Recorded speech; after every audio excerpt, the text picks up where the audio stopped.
Welcome everybody, we're here at Willow Springs International Raceway at Streets of Willow in the Volvo V60 Polestar.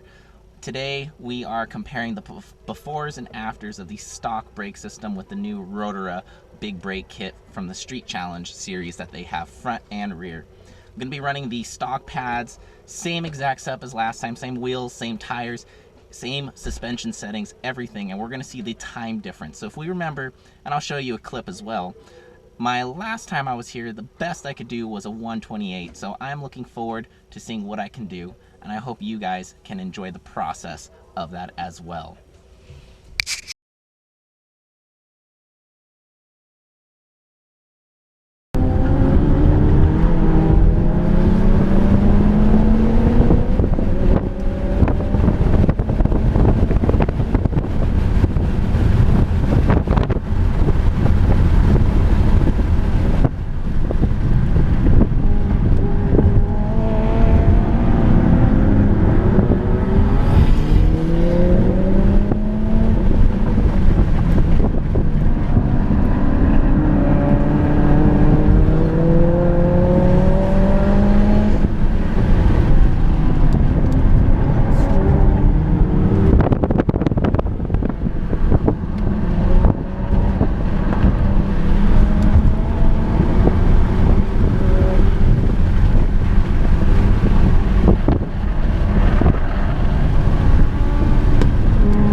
So before we head out to our first session, I wanted to show you guys the setup just to confirm that I'm doing this correctly.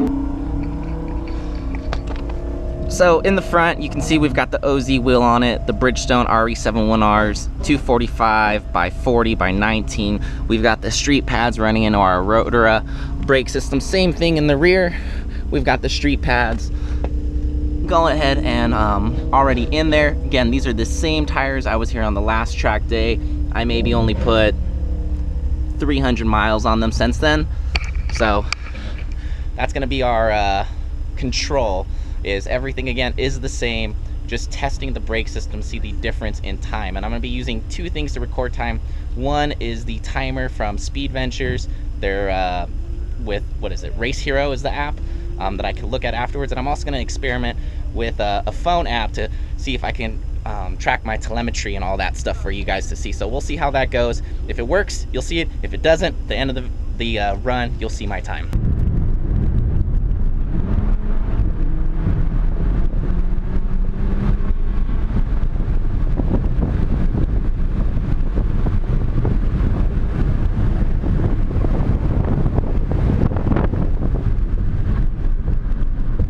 Tires are not warm yet,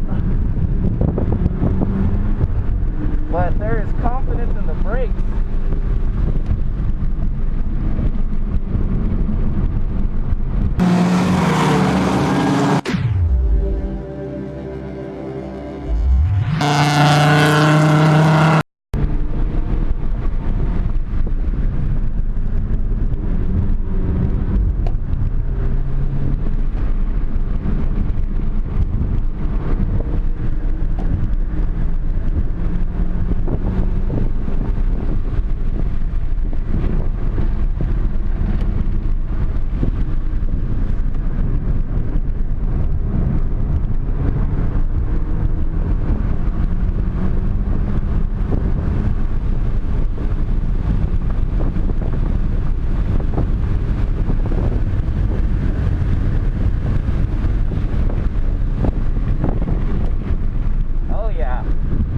definitely confidence in these brakes.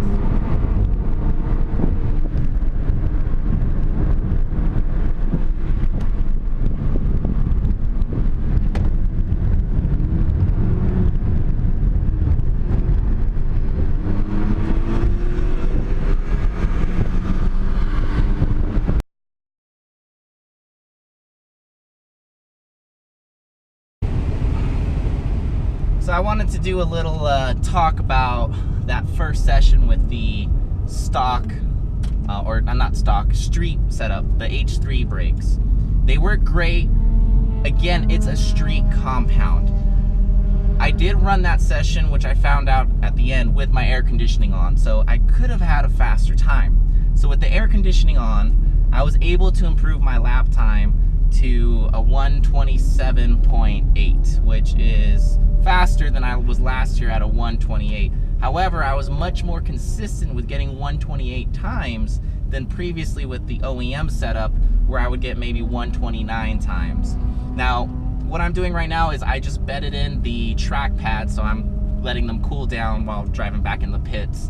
And we're gonna go back out, same tires. I have a feeling now with these track pads, which again, designated for the track, they are going to, I think we're gonna need more tire, honestly. Like, I was feeling them how they bed in right now, and I think I'm gonna have to throw on the wide set after this session, because the grip and the amount that it grabs is gonna be great. So the difference between a street compound, especially because I myself is in an advanced class,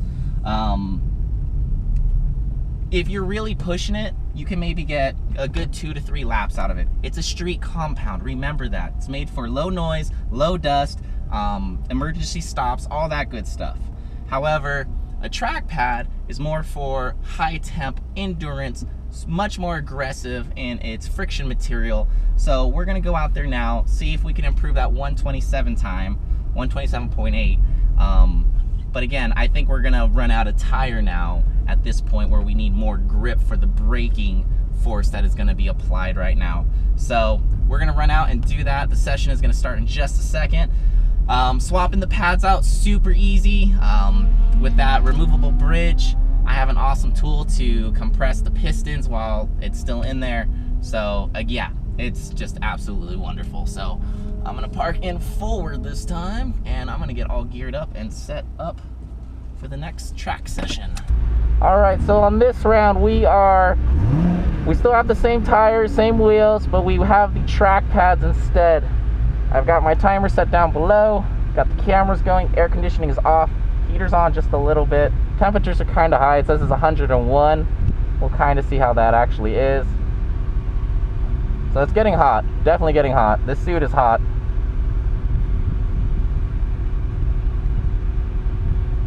Yeah, and the hotter it gets, technically the slower you're gonna be, especially on forced induction.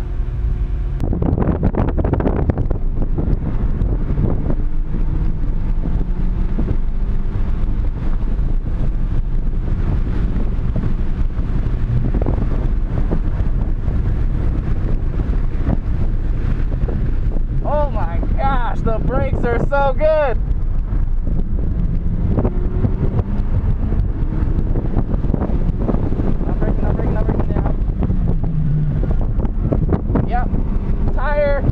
Is the issue.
Okay, that felt, without even looking at times, that felt amazing. The brakes never gave up.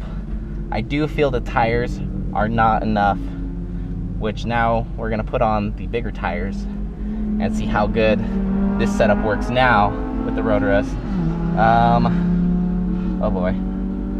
Hopefully I didn't just mess that up.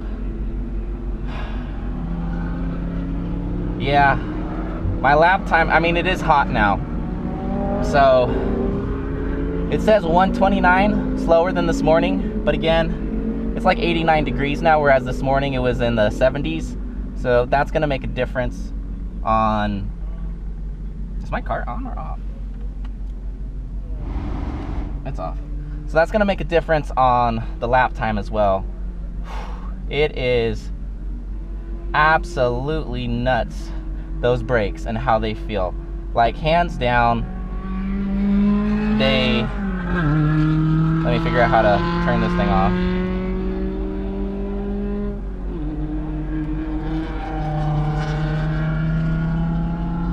Yep, a 129.6 was my best lap, and that was lap 2. That one felt really good, but again, just the feel of it, it was instant response. I couldn't brake as late as I wanted to because, again, the tire isn't there. So I'm running the RE71Rs, but a 245. I've got 265s in the RE71Rs. So doing that should be able to use the full capacity of these brakes, because I was by far outbraking the tire where I could feel ABS and the tire actually skipping. So whereas before on the OEM pad, I've never felt that. On the street pad, I didn't even feel that. But now with, I believe it's an H6, if not, there'll be a correction. The track pad, just doing great. So I'm looking forward to jumping out there now with a full size wheel and tire that should be able to handle this track compound. It is hot out here. It is very warm. I'm sweating, like, but yeah, I am 100% pleased, because in this temperature, getting a 129, I feel like is really tough. Really tough, because I did notice the difference the last time I was here, where I got a 128, but then as temperatures went up, my times just started increasing to the 130s. So we'll keep us suited, and I'll show you guys what the wheel and tire with the brake combo looks like after we swap it out, after everything's cooled down, of course. So I wanted to talk about why I'm using a separate app. The reason why is my last session with the track pads, I did like 4 or 5 laps. My last lap got recorded and the others didn't. So having a separate timer, telemetry meter, allows me to have consistency to be able to tell you and myself how I'm doing, because sometimes when you rely on other things, they don't work. Also now, we have the Project 6 GR wheels on, as well as the 265 tire. That is a RE71R. And we are going to see the difference now in grip level and see if we could pull out the full potential of the track pads. Now, I did a quick look up. The street pads I was using were H2s, and it's considered a street or light track use. So if you're kind of a beginner, maybe just moved into intermediate, that would probably work for you. The track pad I'm using is an H8, which is definitely heavy duty. They have one more that's a little bit more aggressive, but it does eat rotors up. I'm so far very pleased with the H8. I'm gonna try and stay out there a little bit longer this time, and you guys aren't gonna watch the whole thing, but I want to see how they do endurance wise. It is hot out. My temperature right now says 107. Once it cools down, it's definitely in the 90s, so my time is gonna be a little altered, just because, I mean, when you have a 30-degree difference from the last time you were out here, that's gonna happen. And the fact that I'm still consistent with my times is crazy. So yeah, I'm excited to see what this setup feels like, and I'll bring you along for this journey right now. All right, this is it. Nice and wide. Let's pass some people.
It's at this point that you'll notice that there is a BMW M2 quite ahead of me, and notice how much I gain on this specific vehicle in the braking zone, like right here in turn 2. Coming up to turn 3 and 4, again, distances, super gain in the braking zone. You can really tell that the balance of the car is key. There's less corrections happening in the steering wheel, as well as the amount of distance gained between vehicles is dramatic, again, in those braking zones. Coming around here, coming up to the bowl, have to take a little bit of a different line, but again, the brakes allow me to reduce my speed to a point where I can do the turn at an acceptable rate. Here you'll see the blue M2 passing the vehicle in front of me, and watch the distance right now as I gain. Right now, first brake, let go, back on the gas, again brake, and I'm catching up to this Integra, almost on its bumper. The feel of these brakes is a little unreal. You really have to hold yourself into the car or the seat as you are applying the brakes, but you have such control, especially with the wider tire, to use the full capacity of these brakes. Now watch right now, coming into turn 1 and then turn 2. So right here, still full throttle, about now's braking. And the distance again is dramatic. You can really see the control of how close I can get, and it's a perfect trail brake, as well as you are letting your foot slowly up off of the brake pedal as you transition to accelerating into the turn.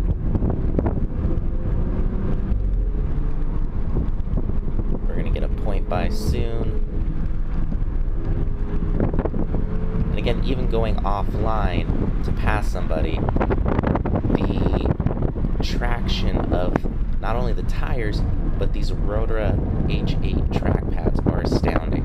And that's what these last couple segments I wanted to really show you, is just how much of an increase there is in the brake zone compared to other vehicles on the track who are running very competitive times as well as me.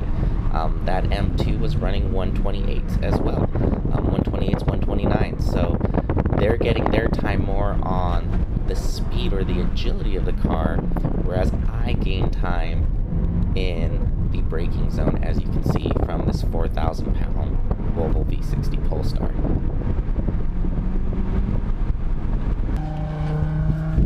Okay, I have this to say.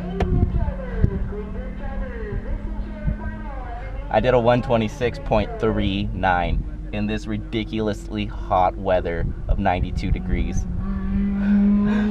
So I am baffled, because I'm not baffled, I'm just astonished on how well balanced the car is with the 265 tire, and then it was able to use the brakes to its fullest potential. Absolutely. When I had the 245s, I felt skipping. I felt, you know, the tire was still good. I felt the cornering grip was still just fine, but the braking grip, it was too narrow. But the 265 tire just absolutely complemented the Rotora brake system. And it's just a wonderful, wonderful package together. You get, if you'll see in the little clips too that I add in from Cali Photography, you'll see that when I'm braking, the nose isn't diving anymore. It's very balanced, and you actually see the back end turn. Instead of the front wheels, you know, rolling, as I turn, you actually see the pivot of the rear end because of the trail braking with these large brakes in the rear, and how it just balances the system out. I am truly astonished. Like, the next thing I clearly need to do is something with the cooling system. So whether it be a radiator, oil cooler, but that seems to be the next Achilles heel. Remember, as you start adding performance parts and pushing your car to its limits, you're gonna run into the next weakest link. So for example, we did the brake upgrade. What was the weakest link? The tires. And on this car, a 245 tire, Michelin Pilot Super Sport, is factory. I even had an RE71R, and it wasn't enough to keep up with the track pad. So again, the way that you collect parts and put them to your car complements everything in this system. Even with the traction control, I wasn't fighting it today. Like, not at all. It was very well balanced. It loved the grip. It had great rotation, even coming out, some power oversteer. Like, absolutely phenomenal. And if you guys want to order your own set of Rotora brakes, you can look at the description down below or contact at sales@rotora.com. Don't forget to mention t-shirt driving. Thank you guys so much for watching this scientific experiment. 126 point something, I forgot already, but I was pretty close to the 125. I mean, if we would have been in 60, 70 degree weather, that very well could have happened, but for my last saw it was 93 degrees, which that's not gonna help any. I am thrilled, absolutely thrilled. Here we are, out here in Jamul, California. We're in the backcountry. It's empty out here. Speed limit's 55. We're doing 55 to 0 mile an hour tests.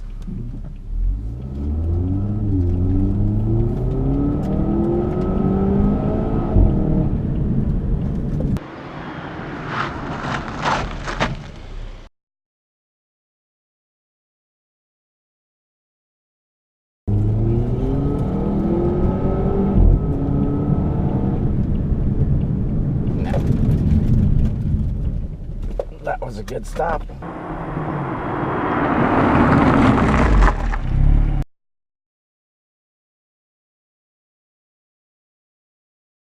So we are out here now with the Rotora brakes installed in the H2 Street pads. Again, these pads are more for their organic compound. They're more for less brake dust, that immediate response, less noise than what you would get with your typical OEM pads that are provided by Polestar, which are a semi-metallic compound. So because of this, I'm very curious myself to see what the brake distance is going to be. Driving around already on them for about 2 weeks, no noise at all. I'm happy with the response, initial response, but we're going to compare that with the 55 to 0 test compared to what I just did earlier on the OEM pad. So let's see what happens. Getting up to speed. We're gonna do 55 miles an hour. Hold it there. And brake. Holy crap, that was fast.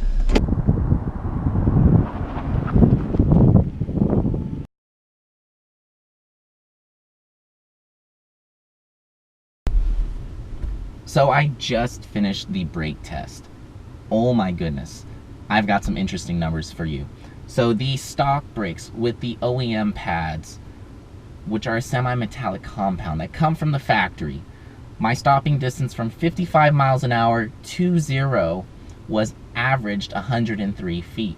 Keep in mind with all of these, I've done 3 stops and repetitive, and then I did the average from the beginning stop to the end stop.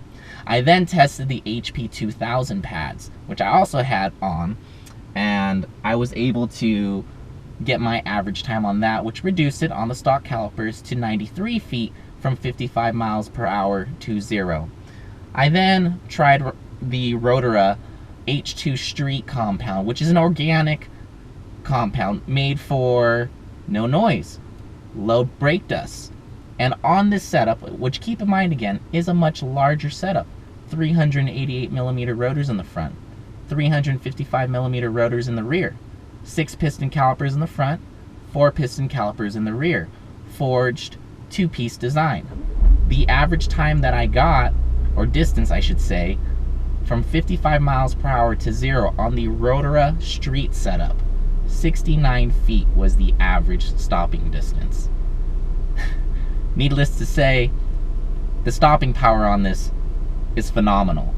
As well as something to note, if you're going to be going on track, again, if you're a beginner, these pads will work fine. You're not going to be pushing the car as hard. If you're low intermediate, you might even still be okay. But once you get to that mid to high intermediate advanced, you're going to want to swap the pads. These pads will eat up super fast on track. When I did my hot sessions on it, I did go through them.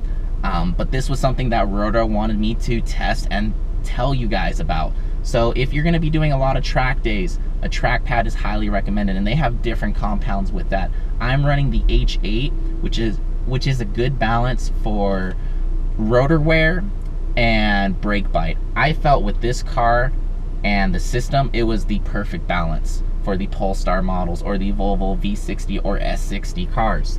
So that was the results of our 55-0 test.